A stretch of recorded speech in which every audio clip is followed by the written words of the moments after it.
when we are writing policy and legislation, it should be based on facts and data and how many people is this helping, is this a problem? And so our public schools, which again, to a previous speaker's point, find it odd and interesting and troubling that this bill only applies to our public school libraries.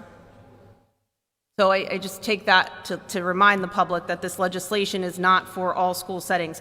And that, where did these come from? And I'm not saying they're not credible. I'm saying if I'm presenting an issue, I say, here is where it's from, here's the person or entity that discovered it. Was it inside of a library book? Was it printed out? Did somebody bring the book to school?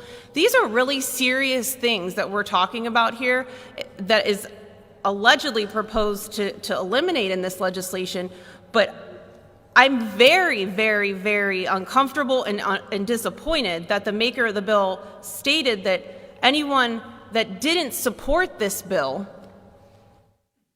would be advocating for some sort of pornographic materials in our public school libraries.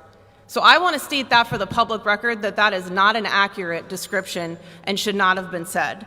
I imagine that will be circulated on some sort of mailer at some point as we head into November, but I want the public to know that that is a horribly wrong and inaccurate mischaracterization of someone who opposes this legislation that is actually already done in our public schools.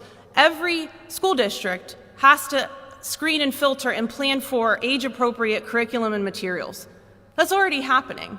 And this trend of book banning started last year. We heard about it in other states, banning books on Holocaust, banning books on written by black authors about black people's lives, even though it was said to be in CRT. That was in Kansas. In Tennessee, the Holocaust book. These are other states going through the similar legislation here. So let's trust the people that make curriculum and screen curriculum.